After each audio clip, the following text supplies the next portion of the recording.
տեսք կա, որ մինչև այդ մենք լավ ապրում ենք ադրբեջանցիների հետ, քիրվայ ենք։ Էլի ցանոթ է, չէ՞։ Դա էլ է միֆ։ Որովհետև եթե չլիներ կոմունիստական կուսակցությունը եւ կոմունիստական կուսակցության ղեկավարող եւ ուղղորդող ուժը, սահմանադրական 6-րդ կետը, եթե չլիներ սովետական KGB-ն, նաեւ NVD-ն, դատախազությունը, մենք իրար միս էինք ուտելու այդ սովետի ժամանակ։ Պատերազմը մի տարածք է, որտեղ եւ մարդկային ամենաստոր բնազդներն են արթնանում եւ ամենավեհ հատկանիշներն են ի հայտ գալիս։ Պատերազմը վայրի վերումների տարածք է։ Պատերազմը ողբերգություն է եւ պատերազմը ինքնարեալիզացման տարածք է նաեւ շատերի համար։ Պատերազմը հոգեբանական տրավմաների տարածք է։ Պատմաբանները, քաղաքագետներ, հասարակագետները պետք է հասկանան սոցիալական, պատմական, քաղաքական պատճառները եւ հասկանան, թե մեր հարևանները ինչ են արել հաղթանակին հասնելու համար, ինչը որ մենք չենք արել։ Հետևաբար գուցե մեր լավագույն ուսուցիչները պետք է դառնան Ալիևը եւ Էրդողանը։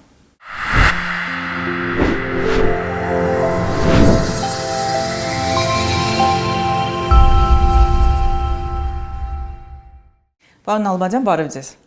Բարի օր։ Շնորհակալ եմ, որ մեզ հյուրեք եկել։ Ուրախ եմ, շնորհակալ եմ, որ հրավիրել եք։ Պարոն Նալբանդյան, գիտեմ, որ 2026 թվականին մի վախեցիր գիրքը վերահրատարակվել է։ Մի փոքր պատմեք այդ վերահրատարակության մասին եւ եթե այսօր գիրք գրվեր Արցախյան երկրորդ պատերազմի մասին, ինչպեսին կլիներ այն եւ ինչ ուղերձ կունենար։ Նայած ով գրել, կարծում եմ այսօր գրվում է այդ պատերազմի մասին եւ պատմվածքներ են գրվում, եւ բանաստեղծություններ, եւ վիպակներ են գրվում։ Այդպես լինում է, պատահում է։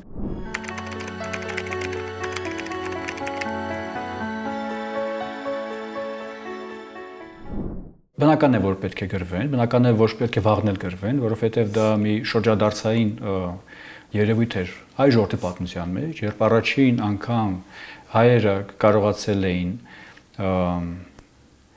տարածքները վերցնել եւ տնօրինել, հայերը համարում են իրենց ադրբեջանցիները, իրենց իրանցիները, իրենց ռուսները, իրենց թուրքերը, իրենց արաբները, իրենց եւ հանկարծ այդ տարածքներից ուրեմն զրկվում է հայ ժողովուրդը, տեղահանվում է մի ամբողջ հսկայական զանգված եւ դա 1915 թվականի ցեղասպանությունից հետո երկրորդ խոշոր մեծ պատմական իսկ ասեի բախտորոշ հարվածներ հայ ժողովրդի։ Բնականաբար դա պետք է լինի եւ գիտական անդրադարձի տեսքով, եւ գեղարվեստական անդրադարձի, եւ փիլիսոփայական, եւ հանրային, եւ քաղաքական։ Դա մի հանգամանք է, որը երկար ժամանակ իր հետևանքները թողելու է եւ մեր հասարակության վրա, եւ մեր ժողովրդի, եւ մեր պատկերացումների վրա։ Այնպես որ կփոխվեն հավանաբար մոտեցումները, բայց այն, որ դա մեծ ողբերգություն էր եւ այն, որ դա ուրեմն հերոսական դարաշրջաններ եւ դավաճանության դարաշրջաններ եւ անտարբերության դարաշրջան էր, այսպես թե այնպես կպահպանվի եւ պատմագիտական, փաստագրական երկերում եւ գեղարվեստական գործերում կարծում եմ, որովհետեւ երբեք ամեն ինչ չի լինում ընդհանրապես, ասենք, պայծառ գույներով։ Ամեն ինչ սև ու սպիտակ չէ, ամեն ինչ ունի նրբերանգներ։ Եվ մենք որպես հասարակություն, հանրություն պետք է որ ինչ որ ձևով իմաստ հաղորդենք եւ մեր պատմությանը, եւ մեր գոյությանը այսօրվա, եւ մեր առաջիկա գոյությանը։ Մենք պետք է հասկանանք, թե ինչն է մեզ դրդում լավ ապրել։ Ինչու պետք է լավ ապրենք, հանուն ինչի։ Ինչ-որ բանի մենք պետք է պատասխանենք, ինչ-որ կարևոր հարցերի պետք է պատասխանենք։ Իսկ այդ պատասխանների մի զգալի մասը մենք պետք է փնտրենք մեր անցյալում։ Այս հարցի շուրջ հաճախ եմ զրուցում իմ հյուրերի հետ, այս հարցը դեզել եմ ուզում տալ։ Հյուրերից ոմանք ասում են, որ պետք չէ փորփրել եւ այս պահին եւ հասկանալ ինչ է տեղի ունեցել այդ 44 օրվա ընթացքում, պետք է հասկանալ թե ինչ պետք է անել հաջորդիվ։ Իսկ հյուրերի մի մասն ասում են, մինչև մենք չիմանանք հստակ թե այդ 44 օրվա ընթացքում ինչ տեղի ունեցավ, մենք չենք կարող առաջ շարժվել։ Ձեր կարծիքով որ տարբերակն է ավելի ճիշտ եւ ձեզ հոգեհարազատ։ Կարծում եմ, որ նրանք, ովքեր հակված են պեղել, փորփրել, պիտի անեն դա։ Նրանք, ովքեր հակված են սпасել, մինչև անցնի մի քանի տարի կամ տասնամյակ կամ հարյուրամյակ եւ նոր անդրադառնալ, թող անեն դա։ Նրանք, ովքեր ուզում են եւ կամ պարտավոր են ուսումնասիրել իրենց հետ երեք տեղի ունեցածը, նրանք պետք է անեն դա։ Պետությունը պետք է ինստիտուտների տեսքով պատասխանի հետեւյալ հարցին. որոնք էին մեր ուրեմն ճակատագրական սխալները։ որոնք իրավագիտությունը պետք է իրավաբանությունը պետք է ուրեմն գտնի մեղավորներին, պատմաբանները, քաղաքագետներ, հասարակագետները պետք է հասկանան սոցիալական, պատմական, քաղաքական պատճառները եւ հասկանան թե մեր հարևանները ինչ են արել հաղթանակին հասնելու համար, ինչը որ մենք չենք արել։ Հետևաբար գուցե մեր լավագույն ուսուցիչները պետք է դառնան Ալիևը եւ Էրդողանը։ Հայ ժողովրդի ուսուցիչները այսօր իրենք պետք է լինեն։ Մենք պետք է ուսումնասիրենք նրանց աշխատանքը, ծանր, երկարատև աշխատանքը, հատկապես Ալիևի 30 տարվա տևած աշխատանքը, որ նա կարողացավ իր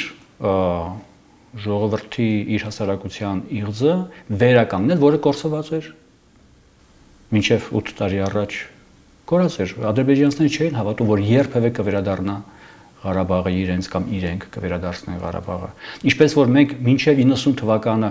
չէինք հավատում, որ Ղարաբաղը երբևէ կվերադառնա մեզ կամ մենք կվերադարձնենք Ղարաբաղը։ Ինչպես որ մենք հիմա հուսահատված վիճակում ենք, կոտրված, ջարդված։ Այնպես էլ ադրբեջանցիներն են 30 տարի այդ վիճակում։ Ադրբեջանում այդ ես ուսումնասիրել եմ իրենց ոչ թե ուսումնասիրել եմ, հետևել եմ իրենց ինֆորմացիոն շերտերում հայտնվող մտավախություններին, որ մի սերունդ էլ անցավ, այս հաջորդ սերունդի պետքը չի Ղարաբաղը կկորցնենք առհավետ, իսկ հայերը սովորական կդառնա Ղարաբաղում, մենք ասում ենք, որ ծնվել է Արցախում, ծնվել է եւ Հայաստանում, անկախության սերունդն է ծնվել, նոր մարդիկ են, ազատ մտածողությամբ։ Պարզվեց, որ դրանք միֆեր են։ Միֆեր են, որոնք հոդս են ցնդում առաջին իսկ պատմական ապտակի հետ։ Այս ժողովուրդը հակված է միֆերին հավատալու եւ դրանցով ապրելու։ Այո, բոլոր ժողովուրդները։ Բոլոր ժողովուրդները հակված են եւ միֆեր ստեղծելուն, վերջին մի քանի հազար տարում ենք զբաղված ենք դրանով։ Վերջին շրջանում, քրիստոնեության շրջանում մենք մեր միֆերն ենք ստեղծել, թագավորությունների շրջանում եղել են առանձին միֆեր, սովետական շրջանում եղել են։ Առաջին հանրապետության շրջանում միֆեր, առասպելներ, որոնց ձեռքին մենք կրակն ենք ընկել մինչև այսօր։ Երկրորդ հանրապետության շրջանում միֆեր, որոնցից ձեռք չենք ձերբազատվում, եւ երրորդ հանրապետության շրջանում էլ ամեն մի իշխանություն փորձել է ստեղծել իր միֆը եւ դա ամրագրել պատմության դասագրքերում։ Դա է շատ ծանր հարված մեր պատմական պատկերացումներին, որովհետեւ մենք այդպես էլ չգիտենք, թե հայ ժողովրդի պատմությունը ի վերջո ինչ է եղել։ Գոնե այն ինչը կատարվել է մեզ հետ այս վերջին մի 100 տարում գրեթե անհասկանալի է մեզ համար, որովհետև ամեն իշխանություն եւ բոլշևիկյան իշխանությունը եւ հրշեական եւ հանրապետական եւ այժմ ԿՊ-ական իշխանությունները բոլորը սրբագրում են իրենց ուզած ձևով են ներկայացնում։ Իսկ ձեր կարծիքով ինչպես պետք է ներկայացնել եւ ինչ ակցենտավորել հայոց պատմության մեջ, չգիտեմ, դա առանցին պետք է ներկայացնել մեր հանրությանը եւ նաեւ միջազգային հանրության համար։ Դրանք առանցին պետք է լինեն, թե մենք պետք է տեսնենք, թե ասենք քաղաքակիրթ համայնքները, հանրությունները ինչպես են գրում պատմությունը։ Ինչքան անկողմնակալ են գրում։ Գրում են այնպես, որ ոչ մի իշխանություն, հետագա իշխանություն չի փոխում։ Եվ թույլ չեն տալիս այդ իշխանությանը, որ այդ իշխանությունը փոխի իրենց գրած պատմությունը։ Պատմաբանները թույլ չեն տալիս։ Չեն վաճառվում իշխանություններին, չեն ընկճվում, չեն երկնչում նրա իշխանությունների առջև։ Եվ ոչ էլ ուրեմն գաղափարական այդ զանգուլակները ոտքերից ու ձեռքերից կախած մխրճվում են պատմության մեջ։ Պարզապես ուսումնասիրում են։ Այ օրինակ ասենք, մենք մի քանի տարի առաջ Նյումեկ հրատարակչությունը մի քանի տարի առաջ թարգմանեց Ֆինլանդիայի պատմությունը։ Ֆինլանդիայի պատմություն, այսպես ասենք, առանց A-ի։ Դա կոնցեպտուալ էր հեղինակի համար, երիտասարդ պատմաբան մի քանի գիրք էր գրել, որի ուրեմն գրած պատմությունը որևէ իշխանություն չի էլ փոխելու Ֆինլանդիայում։ Այսինքն սերունդներ շարունակ մարդիկ կարող են դա կարդալ եւ ամեն սերունդ դպրոցում կամ բուխում տրավմայի չի ենթարկվելու, որ հանկարծ պարզի, որ բա ասում եք սենց է պարզվեց այդպես չէր։ Բայց այդ ոնց եղավ, որ այն ժամանակվա հերոսները պարզվեցին սրիկաններ են կամ դավաճաններ կամ անխելք մարդիկ։ Այդ ոնց եղավ։ Իսկ մենք հավատում էինք դրան։ Այդ որ մենք հավատում էինք դրան թեզը մեր ծնողների եւ պապերի մեջ նստած է, մեր մեջ էլ է նստում։ Հիմա փոխանցում է մեր զավակներին։ Սա դեգրադացիոն process է, պատմական պատկերացում, պատմության ընկալման դեգրադացման process է։ Մենք ունենք մշակութային default եւ պատմական ընկալումների դեգրադացիա։ Ծանր վիճակ է, բայց եթե մենք ստեղծենք հանրային ընկալումը, որ պետք է ինստիտուտների միջոցով, հանրային ինստիտուտների, պետական, հանրային, հասարակական ինստիտուտների միջոցով եւ քաղաքակիրթ աշխարհի հետ շփումների միջոցով մենք կարողանանք գտնել արդյունավետ մոդելները պատմությունը գրելու եւ պատմությունը կերտելու։ Կարծում եմ մենք կարողանանք նաեւ հաջողակ համայնքների մեջ մտնել աշխարհում։ Պարոն Ալմազյան, ես էլ մի նկատառում ունեմ, այս նկատել եմ, որ դա սկսվում է այդ համահարական վերաբերմունքից պատմության նկատմամբ։ Շատերն ասում են, որ դա ընդհանրապես գիտություն չի, որտեղ ով ինչպես ուզում գրում է, առանց հասկանալու, որ պատմությունը ուղղակի բարդ գիտություն է, որ այն գրելը շատ դժվար է, մեկնաբաներն էլ շատ կարևոր, մանավանդ մեր տարածաշրջանում, երևի թե այդ մոտեցումը նաև պետք է փոխվի։ Թե պատմության ընկալումը ժողովրդի կողմից, որ դա շատ լուրջ գիտություն է եւ շատ բարդ ըստ էության։ Այդ մասին կարծում եմ թող խոսեն պատմաբանները եւ փիլիսոփաները, որովհետեւ այո, նայած պատմություն ասելով մենք ինչ ենք հասկանում։ Եթե պատմությունը կուսակցականացված է, պատմություն գրողը կուսակցական դիկտատի տակ է, կամ պետական դիկտատի տակ է, կամ եկեղեցու դիկտատի տակ է, նա չի կարող գրել այն, ինչը եւ կողմնակալ է, եւ պատմականորեն կարեւոր ու անհրաժեշտ։ Նա գրում է այդ ժամանակաշրջանի քաղաքական, կրոնական, կուսակցական ճաշակին համապատասխան։ Մեր պատմության ֆակուլտետներում հավանաբար պետք է դասավանդեն այդ թեզից հեռանալու կոնցեպտները։ Օրինակ ասենք իմ կարծիքով Հայաստանի ամբողջ պետական ապարատը հիմա պետք է լծված լիներ հետևյալ գործին։ Ուսումնասիրել երկրորդ համաշխարհային պատերազմից հետո ծանրագույն պարտություն կրած բոլոր երկրների փորձը, թե ինչպես ասենք արևելյան Գերմանիան ինչպես կարողացավ մի կերպ գոյատևել եւ դուրս գալ այսօր հաղթական վիճակում, արևմտյան Գերմանիան ինչպես կարողացավ այդ փլատակներից դուրս գալ եւ ընդամենը մի սերունդ հետո 70-ականներին նույնիսկ օգնել սովետական միությանը իրեն հաղթած երկրին, ինչպես Ճապոնիան կարողացավ 45 թվականի ծանր պարտությունից հետո ընդամենը մի սերունդ հետո 60-ականներին դառնալ առաջատար տեխնոլոգիական առաջատար ամբողջ աշխարհում, ինչպես Հարավային Կորեան կարողացավ սարսափելի, ուրեմն ողբերգական պատերազմներից հետո ոտքի կանգնել եւ դառնալ արևելյան վագրերի կարևոր բաղադրիչը, ինչպես Վիետնամը կարողացավ ոտքի կանգնել։ Այդ օրինակները շատ են։ Այդ օրինակները մենք պետք է եւ մեր դպրոցներում սերտենք, եւ բուհերում, եւ նրանք, ովքեր հավակնում են լինել նախարար, նրանք պետք է քննություն տան, որովհետեւ պետության կառուցվածքը պետք է գնա այդ ուղղությամբ, ինչ է պետք անել, որ առաջիկա 20, 30, 40 տարվա ընթացքում մենք հաղթահարենք այս բարդույթը եւ դուրս գանք առաջատարների շարք։ Ես պատերազմի այդ փուլից ցավոք այդ փուլից պիտի ասեմ, որովհետեւ պատերազմը չի ավարտվել։ Այդ փուլից հետո քանի տարի անցել եւ ես չեմ տեսնում, որ որևէ մեկ ուսումնասիրի կործանված համակարգերի փյունիկյան էֆեկտները Հայաստանում եւ դա դարձնի պետական քաղաքականության հիմքում դրված տնտեսական, սոցիալական, քաղաքական մոտիվացիոն ուղղություն չեմ տեսնում։ Բայց դա պետք է։ Այսինքն խորհրդարանի ընտրությունները անցան, տարբեր գուսակցություններ եւ քաղաքական ուժեր, տարբեր բաներ խոստացան, բայց ոչ ոք չասեց իմ պլանները առաջիկա 30, 40, 50 տարվա համար սա են։ Եկեք միասին անենք դա, ոչ ոք դա չասեց։ Բոլորը առաջարկում, գրեթե բոլորը առաջարկում էին այս եվրոպեական լուծումներ, այս եվրոպեական տակտիկական մանևրներ, ստրատեգիական մտածողություն ես այդպես չտեսա։ Գուցե ես ուշադիր չեմ եղել։ Գուցե դա լայնախոհության բացակայությունը նաև այսօր ես չգիտեմ, ես չեմ ուզում որակել քաղաքական եւ կուսակցական գործիչներին, որովհետեւ ես դրա մասնակիցը չեմ։ Ես չեմ կարող գնահատականներ տալ։ Պարզապես ինչքան ես հետևում եմ լուրերի հոսքին եւ քաղաքական հայտարարություններին, առաջիկայի մասին պատկերացումները շատ նեղ հորիզոն ունեն։ Մի քանի շաբաթվա են կամ մի քանի ժամվա։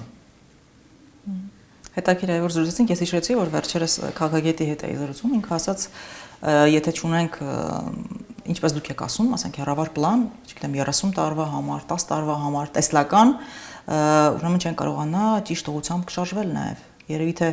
այդ հարցերը պետք է նաև քննարկել, իսկ ով պետք է դա անի եւ ով պետք է այդ հեռահար պլանը կազմի, ձեր կարծիքով ժողովրդին ներկայացնի, պետությունը։ Պետության վրա հույս դնենք շատ բանի չենք հասնի։ Ռաֆին ժամանակին ասում էր տվեք ինձ մեկ ուրեմն զարգացած սերունդ եւ ես մոտավորապես եմ ցիտում եւ ես ուրեմն կշրջեմ այս ժողովրդի բախտի անիվը տվեք ինձ մեկ սերունդ ինձ էլ որ տան ես էլ կանեմ ով պիտի տա որտեղից պիտի հայտնվի այս զարգացած կրթված սերունդը ով պիտի կրթի այդ սերունդին որտեղ պիտի կրթվեն նրանք ովքեր կրթելու են հայաստանյան այսօրվա դպրոցներում խիստ կասկածում են Հայաստանյան այսօրվա բուհերում խիստ կասկածում են։ Դա ծանր փուլ է մեզ համար։ Այո։ Ես հիշում հարցազրույցից մեկի ժամանակ դուք խոսում եք հայկական դպրոցի մասին, իսկ այդ դպրոցը ով պետք է ստեղծի հայկական դպրոցը եւ ինչպեսին պետք է այն լինի ձեր կարծիքով։ Բոլոր երկրներում ազգերը կամ պետությունները դպրոցները ստեղծում են իրենց քաղաքական եւ տնտեսական հեռագնա պլաններին համահունչ, որովհետեւ դու ստեղծում ես մի դպրոց, որով անցնում են քո քաղաքացիները փոքրուց, որպեսզի ավարտելուց հետո ինչ որ բան անեն քո տնտեսության մեջ եւ քո քաղաքական դաշտում։ Սովետական դպրոցը ուներ այդպիսի պատկերացում եւ սովետական դպրոցը հստակ պատասխանում էր հետեւյալ հարցին. Ինչ պետք է անի սովետական դպրոցը ավարտած քաղաքացին։ Պետք է դառնա որակյալ բանվոր։ Եվ պետք է արտադրի հրթիռներ։ Եվ պետք է պայքարի արևմուտքի դեմ։ Սրանք հստակ քաղաքական ուրեմն նարատիվներ էին, որոնք դրված էին դպրոցի առջև։ Եվ այդ դպրոցը այդ ֆունկցիան շատ լավ կատարում էր։ Իր առջև անկախ նրանից դա լավ առաջադրանք էր, վատ դպրոցը հրաշալի կատարում էր։ Սովետական միությունը փլուզվեց, սովետական դպրոցները մնացին ռուսական եւ պոստ-սովետական երկրներում։ Առաջադրանքը չկա, դպրոցները մնացել են ձեռնուն են, առաջադրանք չունեն։ Նոր առաջացած պետությունները 30 տարվա ընթացքում պոստսովետական երկրները որևէ առաջադրանք դες առանձնապես չեն տալիս իրենց դպրոցներին։ Հայաստանն էլ այդպիսի առաջադրանք չի տալիս։ Ինչպիսի ինդուստրիալ ուրեմն հավակնություններ պիտի ունենա երկիրը, որպեսզի հիմիկվանից պատրաստի 20 տարի հետո այդ հավակնությունները իրականացնողներին։ Չէ՞ որ դա երկարատև process է։ Բուհական ռեֆորմներ ունեցել ենք խղճուկ վիճակում իմ կարծիքով։ Մեկը գալիս է 10 տարին փոխում է 12, հետո այն մյուս իշխանությունը փոխում է 11, հետո այս մյուսը փոխի 10, հետո կդառնա 9, հետո կդառնա 13, բայց չէ որ յուրաքանչյուր բուհական ռեֆորմ իր պտուղները տալու է 20, 30, 40, 50 տարի հետո։ Եթե մենք անընդհատ փոխում ենք մի տասնամյակի ընթացքում մի քանի անգամ ռեֆորմ ենք անում, այդպես կոչված ռեֆորմ ենք անում, մենք ո՞նց ենք իմանալու արդյունավետությունը այդ ռեֆորմների, ո՞նց են գնահատելու դա։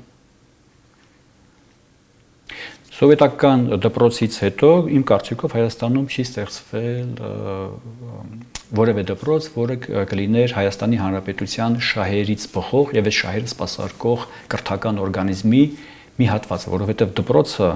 չի կարող լինել բուհից զատ, դպրոցը չի կարող լինել բանակից զատ, դպրոցը չի կարող լինել արտադրությունից եւ հասարակությունից զատ, դպրոցը չի կարող լինել գիտությունից զատ։ Մենք հիմա տենց հատվածական կրթական համակարգեր ունենք։ Մեկը մյուսի հետ որևէ կապ չունի։ Պարոն Ալբանյան, ուզում եմ վերադառնանք Արցախյան առաջին պատերազմին, դուք ես գիտեմ, որ այնտեղ եք եղել որպես լրագրող եւ ըստ էության վավերագրել եք այնտեղ ինչ է կատարվում այդ ընթացքում։ Այդ տարիներ առաջ ես հարցազրույց ունեցա Մկրտիչ Մկրտչյանի հետ, չգիտեմ ճանաչում եք թե չէ, երգիչ նաեւ, ազատամարտիկ։ Իր հետ հարցազրույցի ժամանակ ինքն ասում էր, որ ինքը շատ տարօրինակ էր ինձ համար սկզբում այդ նախադասությունը, հետո ինքը բացատրեց, որ ինքը այդ ընթացքում երբ այնտեղ կռվում էր, ինքը երջանիկ էր։ Ինքնաց պատերազմը իհարկե ահավոր բան է, բայց երբ դու այն գիտակցում ես, որ դու կռվում ես քո հայրենիքի համար, քո ընկերն է քո կողքին կռվում եւ ինքը պատրաստ է ամեն ինչի քեզ համար, դա իսկապես երջանկության զգացում է ապարգևում։ Եվ ինքը ասում էր, թե ինչ դատարկեր, ինչ դատարկության զգացում ուներ, երբ հետո պատերազմից հետո եկավ Հայաստան եւ այդ ամենը կարծես այդ դատարկությունը միանգամից զգաց։ Դուք ինչ կարծիք ունեք պատերազմի մասին, ինչ է պատերազմը, դուք այնտեղ ինչ տեսաք։ Պատերազմը մի տարածք է, որտեղ եւ մարդկային ամենաստոր բնազդներն են արթնանում եւ ամենավեհ հատկանիշներն են ի հայտ գալիս։ Պատերազմը վայրիվերումների տարածք է։ Պատերազմը ողբերգություն է եւ պատերազմը ինքնարեալիզացման տարածք է նաեւ շատերի համար։ Պատերազմը հոգեբանական տրավմաների տարածք է։ Այո, նրանք ովքեր պատերազմի մասնակցում են, այդպիսի սինդրոմներ կան, վերադառնում են եւ իրենց տեղը չեն գտնում։ պետությունները նաև պետք է կարողանան հասկանալ, թե պատերազմից վերադարձողների հետ ինչ պիտի անեն։ Այ Սովետական միությունը Աֆղանստանյան պատերազմից վերադարձողների համար ստեղծում էր հասարակական կազմակերպություններ, նրանց որևէ ձևով ինտեգրում էր հասարակական կյանքին կամ քաղաքական կյանքին, լավ ինչ-որ բան անում էր։ Հիմա Ռուսաստանը Ուկրաինայի դեմ պատերազմելու դաշտից վերադարձողներին փորձում է քաղաքական հատկացումներ նվիրել կամ սոցիալական ինչ-որ բաներ, պակետներ առաջարկում, Ուկրաինան է ինչ-որ բան փորձում։ Հայաստանում նույնպես Ղարաբաղյան շարժման ժամանակ պատերազմից հետո վերադարձած միասնական զանգված հայտնվեց եւ երկրապահների ուրեմն հասարակական ուրեմն կազմակերպություններում եւ ազատամարտիկների ամեն մի կուսակցություն իր անվանումը ուներ։ Մի որոշ ժամանակ, եթե կհիշեք, երկրապահների կամավորական միությունը, որը հասարակական կազմակերպություն էր, զինված կազմակերպություն էր եւ խորհրդարանում ներկայացված էր։ Դա մեծ խնդրեմ է, որովհետեւ խորհրդարանում չի կարող ներկայացված լինել ուրեմն զինված համակարգը եւ արդյունավետ քաղաքական process լինի երկրում։ Բայց Ամերիկայում էլ նույն process-ն էլ Ամերիկայում էր Վիետնամի պատերազմից հետո մինչև այսօր այդ արձագանքները դեռ կան, որովհետեւ հոգեբանական տրավմաները բարբերաբար պայթում են, տարբեր հասարակություններ, տարբեր սերունդներ հետո պայթում են։ Այստեղ էլ է ինչ-որ բան եղել կամ լինում, կամ մթագնում է դա։ Եթե մենք չունենք ռեաբիլիտացիոն, հոգեբանական եւ սոցիալական ռեաբիլիտացիոն ծրագրեր, ուրեմն մենք պետք է վարժվենք պայթյունների։ Իսրայելը հրաշալի օրինակներ ունի, փորձեր ունի, թե ինչպես են պատերազմի հետևանքով այդ տրավմաները կրած անձնավորություններին վերադարձնում հանրային կյանք։ Ամեն օր այնտեղ պատերազմ է։ Հենց հիմա Իսրայելը պատերազմում է Իրանի դեմ։ Հենց հիմա Իսրայելը պատերազմում է Գազայի դեմ, որևէ ձևով։ Հենց հիմա Իսրայելը պատերազմում է Լիբանանի դեմ, Սիրիայի դեմ։ Պատերազմական վիճակ է օրը 24 ժամ, շաբաթը 7 օր։ Եվ իրենք կարողացել են մշակել մի ազգ, բանակ, պետություն, հասարակություն կոնցեպտ, որտեղ պատերազմից կամ ռազմաճակատից փախչողներ կամ բանակից փախչողները տեղ չունեն, հանրային պարսավանքի են ենթարկվում, նրանք չեն կարող պետական պաշտոններ զբաղեցնել, նրանք եթե որևէ մեկը բանակային ծառայությունից ազատվել է, փրկվել է եւ հետո գնում է մեկի ուրեմն ձեռքը խնդրելու այդ աղջիկը պիտի որ մերժի այդ տղային, ասի չէ որ դու չես ծառայել, ես ոնց ամուսնանամ մի անձնավորության հետ, որը փախել է բանակից եւ չի կարողանալու պաշտպանել վաղը ինձ եւ իմ երեխաներին։ Սա նաեւ դպրոցում կրթելու խնդիր է, որը չի արվում, կարծում եմ, կամ թույլ է արվում, կամ արվում է միֆերի ազդեցության տակ, լալա հառաչ, հուզումնալից, առանց ռացիոնալ մտածողության, պարզապես ողբում են շատ-շատերը, ես Facebook-ում տեսնում եմ, ողբում են մեր ուրեմն զոհված երիտասարդներին, ողբում են հետո արդյունքը ո՞րն է լինում, որ հանկարծ իմ զավակը չզոհվի։ Ինչու՞, որովհետև զոհվեց իմ զավակը, կարող է փոխվել իշխանությունը եւ կարող է պարզվել, որ իզուր է զոհվել։ Զոհողությունը պետք է որ ինչ-որ սակրալ իմաստ ունենա։ Քրիստոնեական ինքնազոհողությունը այս սակրալ իմաստը ձեռք է բերել դարերի ընթացքում։ Մոտ 2000 տարի պարզվում է, որ իզուր չէին, որ քրիստոնյաները զոհվում էին։ Իսկ հիմա կարող է ասենք 4 տարի հետո իշխանությունը փոխվել եւ կարող է պարզվել, որ այսօրվա քո զոհողությունը կորցրեց իր իմաստը։ Այն հազարավոր զոհերը, որ մենք տվեցինք, կորցրեցին իրենց իմաստը։ Իսկ ադրբեջանցիների տված հազարավոր զոհերը իմաստ ձեռք բերեցին։ Այնպես որ մենք պետք է պատրաստենք նաեւ այդ տիպի միֆերին ընդդիմանալուն։ Այո, պատերազմը ուրեմն շատ ծանր վիճակ էր, նաեւ պատերազմ ռազմի դաշտում ես մարդկանց տեսնում եմ, որ օրինակ ասենք Ղարաբաղում մարդիկ գնում էին աշխատանքի։ Պատերազմը, ռազմի ճակատը, ռազմադաշտը իրենց համար աշխատավայր էր։ Առավոտը վեր էին կենում, հաց էին ուտում, գնում էին գործի։ Սովորել էին ապրել պատերազմի հետ։ Այո, պատերազմի պայմաններում էին ապրում։ Հետո ուրեմն ժամը տենց երևի մեկի կողմերն էր, ասում էին աբեդ, ադրբեջանցիները այնտեղ էին գնում ճաշելու, հայերը այստեղ էին գնում ճաշելու, ուտում էին մի ժամ, գուցե աշկա կպցնում էին, մի քիչ կատակ-մատակ էին անում, հետո ասում են, սկսվեց, դե գնացինք իրար սպանենք։ Պարոն Ալբազյան, իսկ որքանով է կարևոր արտացոլել պատերազմական իրողությունները գեղարվեստական գրականության մեջ կամ ֆիլմերի մեջ։ Պատերազմը էքստրեմալ վիճակ է։ Գրականությունը միշտ ուսումնասիրում է մարդուն էքստրեմալ վիճակներում։ Եթե նույնիսկ պատերազմ չէ, ուրեմն սպորտային մրցույթ է։ Եթե սպորտային մրցույթ չէ, ուրեմն կրիմինալ ինչ-որ սիտուացիա։ Եթե կրիմինալ չէ, ուրեմն էմոցիոնալ պիկի գտնվող սիրային պատմություն է։ Էքստրեմալ իրավիճակներում մարդը կատարում է կամ էքստրաօրդինար գործողություններ, կամ ստանդարտ գործողություններ։ Ըստ այդմ էլ պատմությունը կերտողը, այսինքն հեղինակը որոշում է, թե որ հերոսին է բերում առաջին պլան։ Ոչ ստանդարտ մտածող եւ ոչ ստանդարտ լուծումներ գտնող հերոսներին եթե բերում է առաջին պլան, ուրեմն նա հակված է հանրությանը ուղղորդել դեպի էքսպերիմենտները, դեպի ռիսկային քայլերը։ Եթե ուրեմն պարզվում է, որ նրա պատմության վերջում հաղթում է նա, ով ավելի պահպանողական է, ով ավելի ասում է դե լավ, սպասենք, տեսնենք հետո ինչ կլինի, դե լավ, գիտներս չխոթենք, որ հանկարծ գիտներս ուրեմն չկտրեն, եւ պարզվում է, որ իրենք ողջ են մնացել ռազմի դաշտում, նրանք ովքեր խրամատում են սովորաբար մեծ հավանականություն կա, որ ողջ կմնան, նրանք ովքեր նետվում են առաջին գից մեծ հավանականություն կա, որ կզոհվեն, եւ նրանք ովքեր ողջ են մնում, նրանք էլ սերունդ են տալիս։ Սա պատմության ընդհանրապես պատմության ընթացքն է։ Մարդու մեր տեսակ եւ կենդանիների տեսակ վերջին մի քանի հազար կամ տասնյակ հազար կամ 100,000 տարիների ընթացքում մեզ ցույց է տվել, որ սերունդ են տալիս նրանք, ովքեր շատ ավելի զգուշավոր են եւ ովքեր հարմարվող են։ Իսկ ովքեր ըմբոստ են, նրանց գնդակը հարում են առաջին իսկ պատի տակ։ Սովորաբար հեղափոխությունների ժամանակ կամ դրանից հետո։ Պարոն Ալբազյան, ուզում եմ մի փոքր խոսենք նաև տեղեկատվական պատերազմներից։ Երբ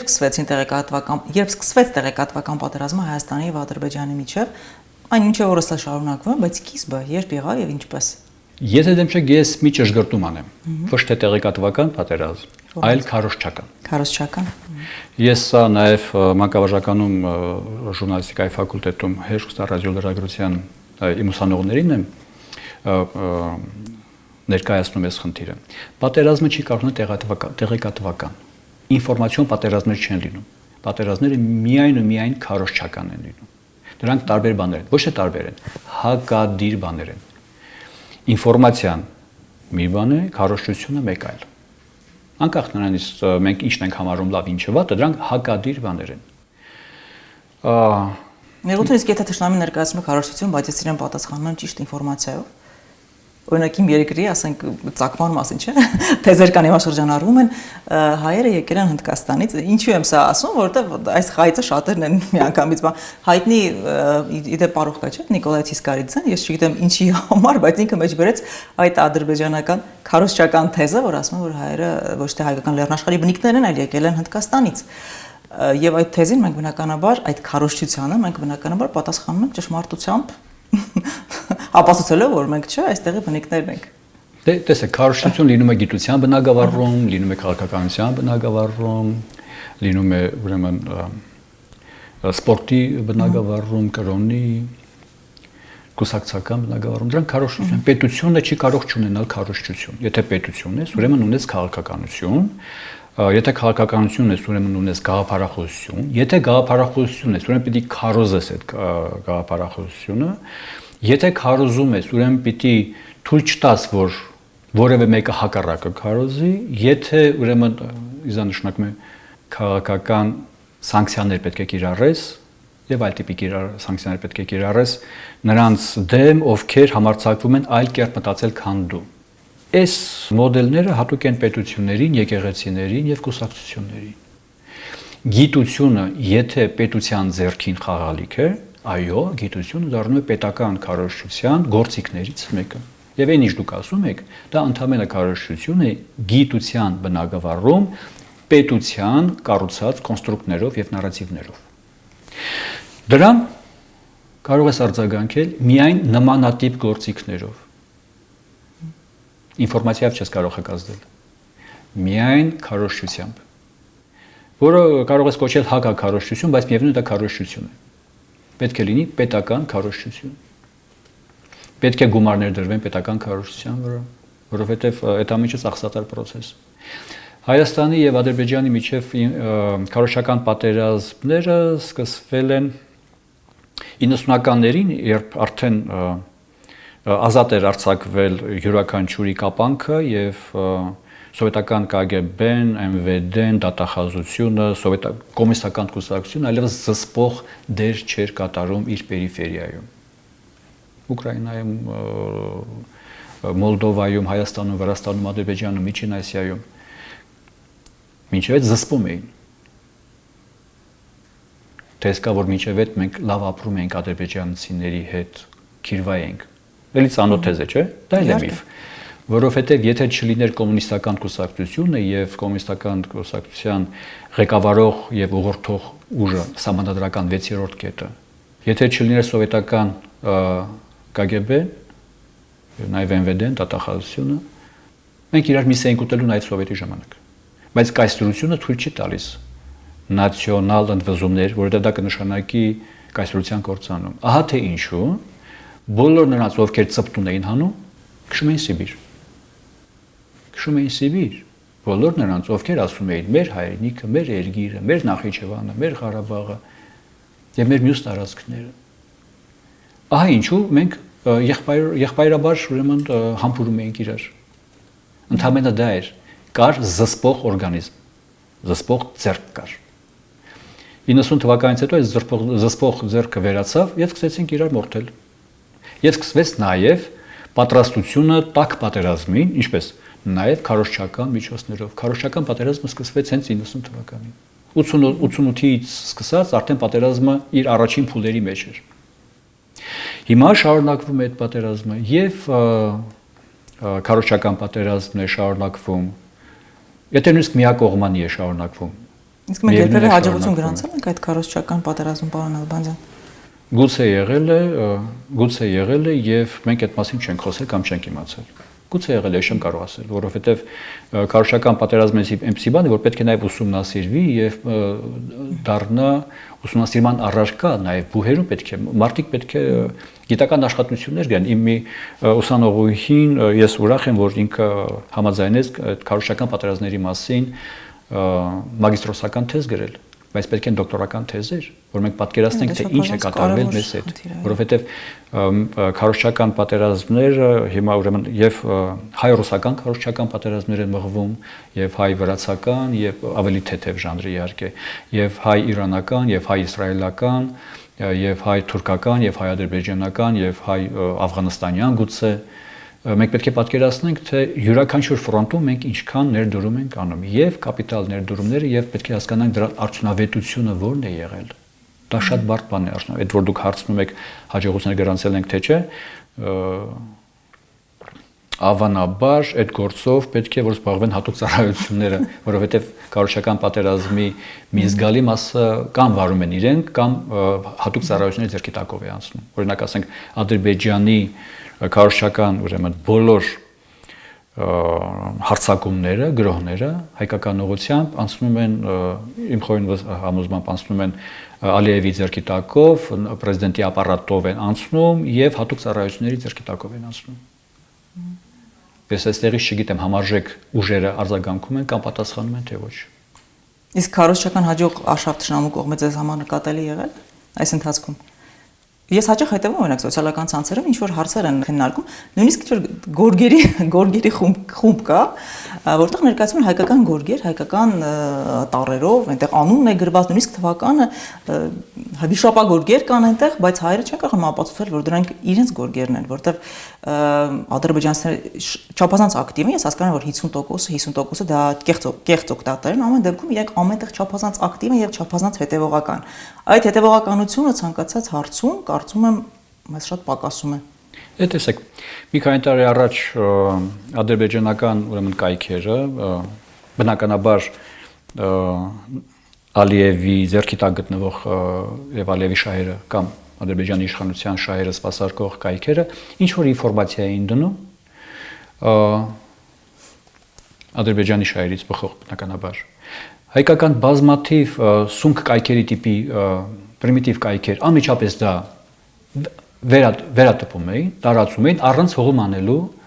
այդ ադրբեջանական աղբյուրներին, որ վայ իբր թե մենք ենք սա ասել։ Հետո նրանցից ուրեմն թռցնում էին եւ copy paste են անում այլ կայքեր։ Հետո դրանցից էլ երբ որ արդեն այդ մասսան ավելանում էր, մի քանի լուրջ կայքեր էին վերցնում եւ դնում էին։ Ադրբեջանական այդ աղբյուրները նախնական հանգիստ հանում էին իրենց ինֆորմացիան, տակը մնում էր հայկական աղբյուրների տարածած ինֆորմացիան պրոադրբեջանական բովանդակությամբ եւ ադրբեջանական այդ նույն կայքերը ասում են հայկական այս ինչ կայքերը գրում են որ հողում են անում հայկական կայքերին իրենց տարածած ինֆորմացիան պրոադրբեջանական հակահայկական բովանդակությամբ հողում են անում հայկական կայքերին։ Հիմա դա ինչ է քարոզչական պատերազմում հերթական պարտություն է։ Եվ մեդիագրագիտության պակաս թերևս։ Դե մեդիագրագիտությունը նաև այդ ֆրոնտում աշխատելու գրագիտությունն է։ Կամ մեր որոշ կայքեր, ես հետևում եմ, ես գոնե մի տարի առաջ օրը 5-6 անգամ ադրբեջանական ինֆորմացիային թարգմանում եւ դնում իրենց կայքերում, որը վերաբերում է Ադրբեջանի պաշտպանության նախարարության հայտարարություններին, պրեզիդենտի ապարատի հայտարարություններին, կառավարության հայտարարություններին։ Ես նայում եմ, կարծես թե խոսքը Հոլանդիայի կառավարության եւ Հոլանդիայի պաշտպանության նախարարության մասին է, կամ ֆրանսիական միջավայրի մասին է։ Առանց որևէ գնահատականի, առանց որևէ միջամտության, առանց որևէ ինտերպրետացիայի քարոզչական նյութը դնում են ինֆորմացիոն ափսեի մեջ։ Դա նշանակում է պարտություն քարոզչական պատերազմում, որովհետև այդ քարոզչական նյութը դու պետք է դնես քո քարոզչական ափսեի մեջ եւ վերլուծես դա եւ պատասխանես դրան, գտնես այն մարդկանց, ովքեր կառավարության անունից, իշխանության անունից կամ որևէ համակարգի անունից լիազորված են պատասխանել դրանք եւ այդպես ներկայացնես եւ ոչ թե պարզապես ասես, որ Ադրբեջանի պաշտպանության նախարար այսինչը նախարարության կոլեգիայի նիստում հայտարարել է, որ հայերի ռազմատենչ քաղաքականությունը հանգեցնելու է Հայաստանի Հանրապետության կործանմանը։ Վերջ։ Սա գրված է Հայաստանի Հանրապետության տարածքում լույս տեսնող հայկական ուրեմն կայքերում, որի խմբագիրը հայ է, սրբագրիչը հայ է, լրագրողը հայ է, ադմինը հայ է, բոլորը հայ են։ Բովանդակությունը, որ նրանք տարածում են, հակահայկական է եւ ադրբեջանական քարոզչության product է։ Բայց օրը 5-6 հատ այդպիսի բովանդակություն են տարածում։ Դա ներկայացնելով որպես լուր, ասում է սա լուր է։ Պատկերացնում եք, ասում է սա լուր է։ Այն, որ Ադրբեջանի պաշտպանության նախարարը ասել է Հայաստանի ուրեմն հակամարտկային քաղաքականությունը եւ ռևանշիզմը կործանելու են նա միակ ուրեմն վտանգավոր տարրը այս տարածաշրջանում Հայաստանն է, այդ ուրեմն համարում են ինֆորմացիա։ Այդ գնահատականները քաղաքական եւ այդ մանիպուլյացիաները կոչում են ինֆորմացիա, ասում են մենք պարզապես թարգմանել ենք եւ դրել ենք։ Դա նշանակում է տանուլ տալ քարոզչական պատերազմ։ Պարոն Ալմազյան, մեր մեդիա դաշտում առաջին հերթին այսօր ի՞նչն է պակասում։ Ձեր կարծիքով։ Նպատակը։ Նպատակը ամեն ինչ պետք է նպատակ ունենա։ Եթե դու ինֆորմացիոն արշավ ես սկսել, ինչ որ նպատակ պիտի ունես, թե չէ։ Եթե դու մարդկանց ուզում ես ներկայացնել եղելությունը, ինչ որ նպատակ պետք է ունես, թե չէ։ Այդ նպատակն է անհասկանալի։ Միակ խնդիրը փող վաստակելն է։ Բայց դա նպատակ չի։ Փող վաստակելը կարևոր բան է, բայց չի կարող լինել նպատակ։ Դա ընդհանրապես միջոց է, պիտի փող վաստակես, որպեսզի ինչ անես, հասնես քո նպատակին։ Որն է քո նպատակը։ 0։ Դա կարող եք պրոյեկտել նաև մեր պետության վրա այսօրվա։ Կարծում եմ, ոչ միայն այսօրվա։ Գիտեք, իմ կարծիքով Հայաստանում վերջին տասնամյակների ընթացքում 90 թվականից սկսած իշխանություն եղել է, պետություն ոչ։ Պետություն չի եղել այն պատկերացման, որ մենք հասկանում ենք, թե պետությունը ինչեր պիտի անի, ինչպես պիտի հասարակությանը ուղղորդի, որ ոչ թե ստորին բնազդները գան առաջին պլան, այլ ինտելեկտը, հանրային շահը, հանրօգուտ աշխատանքը, ոչ թե գողությունը, ավազակությունը, կաշառակերությունը, ոչ թե գողական միջավայրը, այլ քաղաքակիրթ հարաբերությունները։ Դա բարդ բան է։ Պետությունը դրա համար է։ Բայց կարծես թե այս ֆունկցիաները առանձնապես չի անում։ Այստեղ էլի գալիս ենք արժե համակարգերին։ Շատ եմ կարծում, որ պետության հաջող գոյության հիմքում նաև արժե համակարգեր են։ Արժե համակարգեր են։ Այսօր Հայաստանում ինչ արժե համակարգեր կան ձեր կարծիքով եւ դրանց գոյությունը իսկապես չափազանց կարեւոր է պետության գոյության համար։ Երկարատև գոյության։ Տեսեք, այդ արժե համակարգերը երկնքից չեն ընկնում։ Նրանք գալիս են հյուսիսից փչող քամիների հետ կամ արևմտյան տաքոսանքների հետ կամ արևելյան խորշակների հետ։ Ինչ որ մի տեղից եւ տարբեր տեղերից գալիս են այդ գաղափարները։ Գաղափարները թափառում են։ Եղանակի պես, անձրևի պես, քամու պես քաղաքական գաղափարները սովորաբար ծնվում են։ Այս վերջին շրջանում, օրինակ վերջին մի քանի 100 տարում դրանք ծնվել են Եվրոպայում, այնտեղից ներթափանցում էին Ռուսաստանից գալիս էին իր հարավային տարածքներ եւ այստեղ հանկարծ Հայաստանում մարդիկ ասում են, որ ես սոցիալ-դեմոկրատ եմ կամ ես դաշնակցական եմ կամ ես ռամկավար եմ։ Այդ մեծ գաղափարները ծնում են մեծ համակարգերը։ Փոքր համակարգերը ծնում են փոքր մտքեր, որոնք շատ արագ տարրալուծվում են օդում։ Շատ դժվար է Հայաստանում ծնել նոր մեծ համամարտկային գաղափար։ Դա շատ դժվար բան է այսօրվա Հայաստանում։ Այս 30,000 քառակուսի կիլոմետր վրա, 29 կամ գուցե ավելի քիչ։ Եվ այս 3 միլիոն հոգով կամ գուցե ավելի քիչ հոգով։ Շատ դժվար է մեծ գաղափարներ ծնելը։ Կայսրությունները սովորաբար կարողանում են ծնել մեծ գաղափարներ, որովհետև ինստիտուտներ են աշխատում եւ հսկայական ինդուստրիա է աշխատում գաղափարներ ծնելու վրա։ Այնպես որ գրքերի թարգմանությունը այդպիսի ծնված գաղափարների փոխանցման ճանապարհներից մեկն է։ Նաև լեզուների իմացությունը, որ մենք նաև ինքնուրույն կարողանանք կարդալ ֆրանսերեն, գերմաներեն, անգլերեն, ռուսերեն եւ հասկանալ, տեսնել թե մեծ համակարգերը ինչ գաղափարներ են ծնում վերջին շրջանում։ Մենք ես կարծում եմ մեր խնդիրներից մեկը այն է, որ մենք դեռևս ապրում ենք 19-րդ դարի երկրորդ կեսի գաղափարների բուկետով։ Տարապես 150 տարի հետ ենք ընկել պատմությունից։ Պարոն Ալբացյան, հայկականը կարելի է անվանել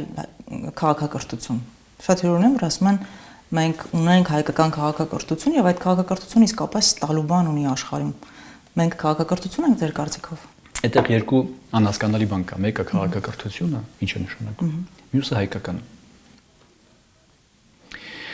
Եթե մենք քաղաքակրթություն ասելով նկատի ունենք հին հունական քաղաքակրթությունը, հին հռոմեական քաղաքակրթությունը, միջագետքի քաղաքակրթությունը, հին Եգիպտոսի, հին չինական, հին հնդկական, այդտեղ այդ շարքում, այո,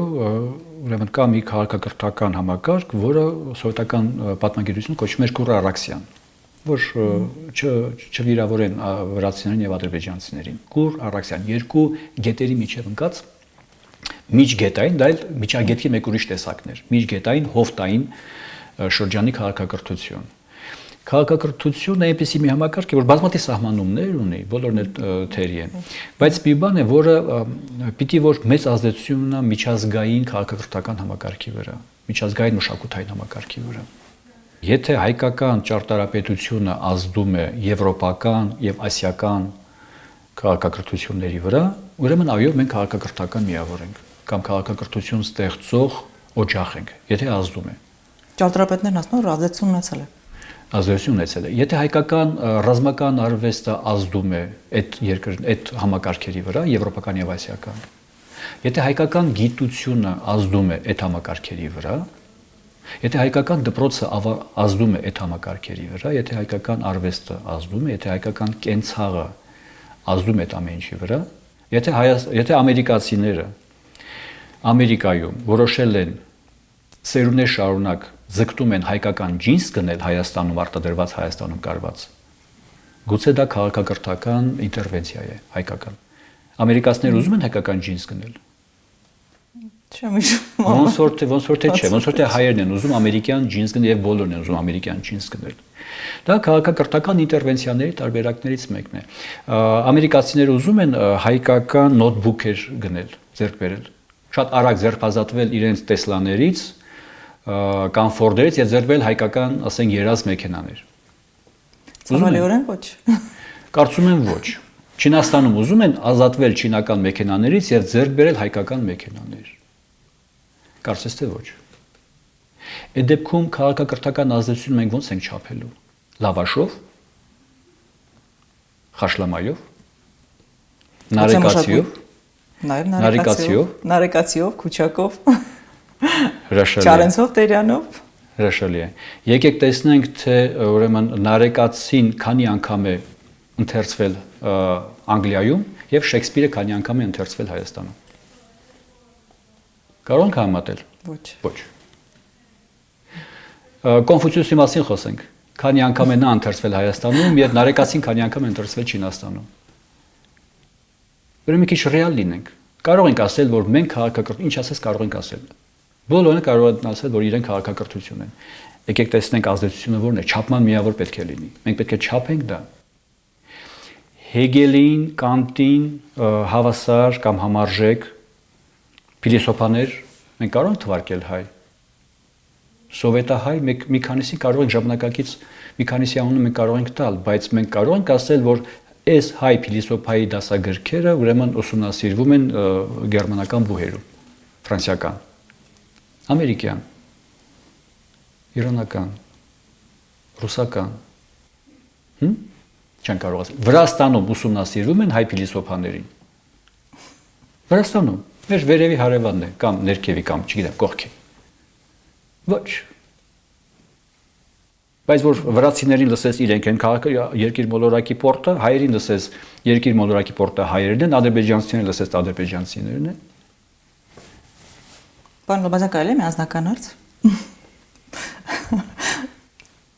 Համեցեք։ Դուք ձեզ հարմարավետ եք զգում այս ժամանակներում եւ այս երկրում ապրելով։ Ես ուրիշ ընտրություն չունեմ։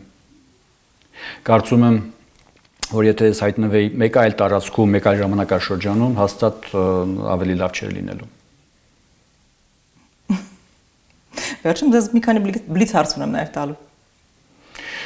Կաշխատեմ բլից պատասխաններ տալ։ Եթե կյանքը նորից ապրելու հնարավորություն ունենայիք, որևէ բան կփոխեիք։ Ոչ։ Արցախում երբ եք եղել վերջին անգամ։ 2006-8 թվականներին կարծեմ կամ 10 թվական չեմ հիշում։ Վաղուց։ Եթե ձեր կյանքի հիման վրա ֆիլմ նկարահանվեր, ինչ ժանրի ֆիլմ կլիներ։ Ես կարծում եմ կոմեդիա։ Լավ։ Ինչ ասել է ձեզ համար գեղեցկություն հայկական ձևով։ Ես տեսնում եմ, որ հայ աղջիկներ իսկապես չնաշխարհիկ էակներ են, բայց գեղեցկության մասին կենսաբանական չափանիշներով ես չէի դատի։ Գեղեցկությունը մի երևույթ է, որը կարծում եմ ազգություն կամ ժողովրդական կամ էթնիկ պատկանելություն չունի։ Գեղեցկությունը մեր արժեքների համակարգում